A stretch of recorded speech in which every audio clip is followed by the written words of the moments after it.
నమస్తే అండి. నా పేరు కడలీశ్వరి. నేను జనసేన సివిల్ సప్లై స్టేట్ డైరెక్టర్‌ని. అలాగే ఉభయ గోదావరి జిల్లాల రీజనల్ కోఆర్డినేటర్‌ని. నేను నిన్న, మొన్న కొన్ని వీడియోస్ చూశాను.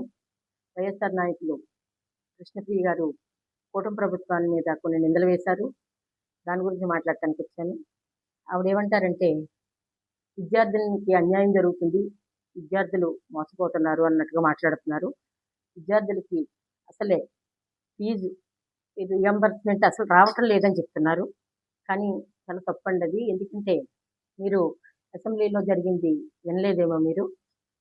కూటమి నాయకులు నారా లోకేష్ గారు, మంత్రివర్యులు నారా లోకేష్ గారు చెప్పారు కదా!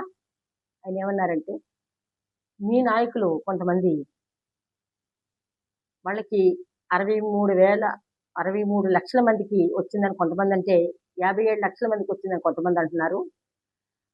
అది మీరైతే అసలే రానే లేదంటున్నారు. మొత్తం ఆపేశారంటున్నారు. అది ఎంతవరకు కరెక్ట్ అన్నది మీరే తెలుసుకోవాలి. అలాగే మీరు మాట్లాడే దాంట్లో ఎంతవరకు కరెక్ట్‌గా మాట్లాడుతున్నారని తెలుసుకొని మాట్లాడండి. ఎందుకంటే మీ ప్రభుత్వంలో చాలామందికి రాలేదు. 4,000 కోట్లు బకాయి పడిపోయారు ఈ ఫీజులకు సంబంధించి. అటువంటి విద్యార్థులందరూ కూడా వాళ్ళ సర్టిఫికేట్లు ఇవ్వక నా దగ్గరకొచ్చి చాలామంది చెప్పుకోవడం నా వరకు వచ్చిందది. చాలామంది చెప్తే నేను ఇక్కడే ఒక కృపా నర్సింగ్ కాలేజీలో ఒక అమ్మాయికి నేను సొంతంగా డబ్బులు కట్టి సర్టిఫికేట్లు ఇప్పించడం జరిగింది. వాళ్ళు ఎంతోమంది ఉద్యోగాలు రాక, వాళ్ళ సర్టిఫికేట్లు ఇవ్వక, ఉద్యోగాలు రాక చాలా బాధలు పడుతున్నారు. వాళ్ళందరూ కూడా మీరొక్కసారి గ్రహించండి. ఇప్పుడున్న ప్రభుత్వం, ఇప్పుడున్న కూటమి ప్రభుత్వం అవన్నీ సరిచేసుకుంటూ ముందుకు వెళ్తున్నారు. అటువంటి నిందలు మీరు వేయొద్దు. అలాగే మీరొక మాట అంటారు, ప్రతిసారి మా నాయకుడు పవన్ కళ్యాణ్ గారిని డ్రామాలు చేస్తున్నారు, నాటకాలు ఆడుతున్నారు అని మీరు మాట్లాడటం జరుగుతుంది. తప్పండి. ఎప్పుడూ కూడా ఒక్కటి గుర్తుంచుకో ప్రియా, మా నాయకుడు ఆయన వృత్తి చాలా న్యాయమైన వృత్తి. ఆయన చేసుకునేది సినిమా. సినిమా వృత్తి చేస్తేనే డబ్బులొస్తాయి. ఆయన 10 మందికి సహాయపడతారు. ఎంతోమంది ప్రాణాలు కాపాడారు. ఎంతోమంది మొన్న ఈ మధ్య తెలుసు కదా, మీ ప్రభుత్వంలో ఎంతోమంది రైతులు పురుగుల మందు తాగి ఆత్మహత్యలు చేసుకుని కుటుంబాలు రోడ్డున పడిపోతే మీ నాయకుడు పట్టించుకోకపోతే, ఇదే పవన్ కళ్యాణ్ గారు ఆ రోజు సినిమా తీసిన వచ్చిన డబ్బు ₹1,00,00,000 ఆయన సొంత డబ్బులతో ప్రతి ఇంటికి ₹1,00,000 చెప్పినిచ్చా వాళ్ళ కన్నీళ్లు తుడిచారు. అది గుర్తులేదా మీకు? అటువంటివి గుర్తురావా? అది కూడా నాటకమేనా? అది కూడా డ్రామాయేనా? అటువంటి నాయకుడిని పట్టుకొని మీరు డ్రామాలు, నాటకాలు అనేది, ఆయన వృత్తి గౌరవమైన వృత్తి చేసుకుని ఆయన సంపాదించుకుని ఆయన ప్రజల్ని పెడుతున్నారు. అలాగే ఆయనకేమి సిమెంట్ ఫ్యాక్టరీలు లేవు, పేపర్లు లేవు. ఆయనకి తెలిసిన వృత్తి సినిమా. అలాగే వాళ్ళ నాన్నగారు ఒక గవర్నమెంట్ ఎంప్లాయ్. పవన్ కళ్యాణ్ గారి నాన్నగారు ఒక గవర్నమెంట్ ఎంప్లాయ్. ఆయన రాజకీయాలు చేసి మూటలు సంపాదించి పెట్టుంటే ఈ రోజుని సినిమాలు తీయకుండా, నాటకాలు, డ్రామాలు చేయకుండా రాజకీయం చేసేవారు. కానీ అటువంటిది లేదు కాబట్టే ఆయన సినిమాలు తీసుకుంటూ ఆడ వచ్చిన డబ్బునే జనాలకి ఆయనకి తోచిన సహాయం చేస్తూ ముందుకెళ్తున్నారు. అది ఒక్కసారి గ్రహించండి. అలాగే మీరు ఇంకొక మాట అంటారు, మీరు కూటమి నాయకులు ఇచ్చిన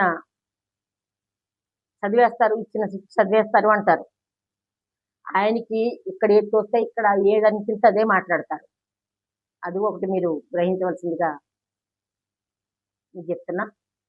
అలాగే లడ్డు తిరుపతి తిరుమల దేవస్థానం వెంకటేశ్వర స్వామి లడ్డు గురించి మాట్లాడే అర్హతే వైఎస్ఆర్ ప్రభుత్వానికి లేదు. అది ఎందుకు చెప్తున్నానంటే, అందులో చిట్టు ప్రకారం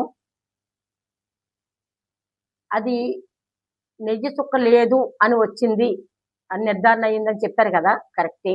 నెయ్యి చుక్క లేదు, మేము ఒప్పుకుంటాం. మరి దేంతో తయారు చేస్తారమ్మా? మీకు వంట తెలిసి ఉంటే గనక దేంతో తయారు చేస్తారో ఒక్కసారి మాకు చెప్తే మేము తెలుసుకుంటాం. నేతితో తయారు చేస్తారా, పామ్ ఆయిల్తో తయారు చేస్తారా, డాల్డాతో తయారు చేస్తారా, దేంతో తయారయ్యింది? అది నెయ్యి స్మెల్ వస్తుంది, నేతు ఫ్లేవర్ ఉంది అందులో, కానీ నెయ్యి కాదు. నేతి చుక్క లేదని మీరే అంటున్నారు. నెయ్యి ఫ్లేవర్ ఉంది, మరి ఈ దేంతో తయారు చేశారు? అది ప్రజలందరూ చూస్తున్నారు. మీరు బుకాయించడానికి మీకు అసలు ఏమనిపిస్తుందో నాకే అర్థం కావట్లేదు. అది మీరు ఒక్కసారి ఆలోచించుకోండి. అలాగే లడ్డూ ప్రసాదాన్ని మీ నాయకుడికి పెడుతుంటే జగన్మోహన్ రెడ్డి గారు తిరుపతి వెళ్ళినప్పుడు ప్రసాదం ప్లేట్లో పెట్టిస్తే అది ఇలా చూసి ఇలా పైకి వెనక్కి ఇచ్చేసారు. అది మీరు చూసే ఉంటారు. ఆయనకి తెలుసు అందులో కెమికల్ కలిసి ఉంది లడ్డు, అది ఒరిజినల్ ప్రసాదం కాదు అని ఆయనకు కూడా తెలుసు. తెలుసుండే ఆయన తినేవారు కాదు.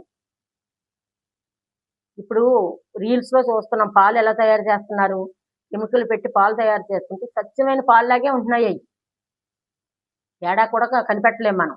అదేవిధంగా నెయ్యి తయారు చేసి కెమికల్తో నెయ్యి తయారు చేసి మీరు ఆ నేతిని వాడి తయారు చేశారని చెప్పేసి దాన్ని నెయ్యి చుక్క కూడా లేదని చెప్తారంటే ఆవులు లేవు, ఆవు పాలు లేవు, పెరుగు లేదు, నేతి చుక్క లేదు.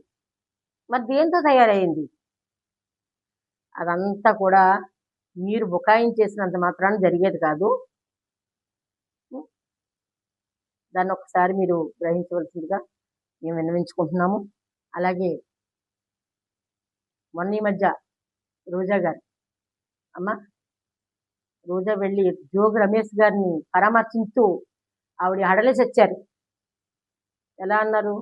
ఏ పక్క నుంచి ఏమి వస్తుందో తెలియట్లేదు, అంత పాపాలు చేసాం మనం అని ఆవిడ నోటితో ఆవిడే మాట్లాడారు. అది విన్నారు కదా, విను కూడా ఇంకా ఎందుకండి ఇంకా బుకాయించారు అందరూను. ఆవిడ మాట్లాడని చూశారు కదా. అటువంటి భయం మీ అందరికీ కూడా కలగజేస్తాడు భగవంతుడు.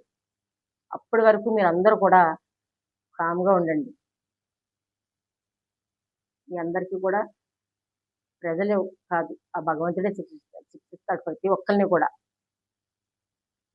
ఏదో ఇప్పుడు గట్టెక్కిపోయాం మేము ఎలాగ అబద్ధాలు చెప్పి మాట్లాడేస్తున్నాం అనుకుంటున్నారు. అది కాదు. మీ అందరూ అల్పిరి మెట్ల దగ్గరికి వెళ్ళి లెంపలేసుకొని మమ్మల్ని క్షమించు తండ్రి అని చెప్పుకునే రోజులు తొందరలోనే మీ అందరికీ వస్తాయి. జై జనసేన.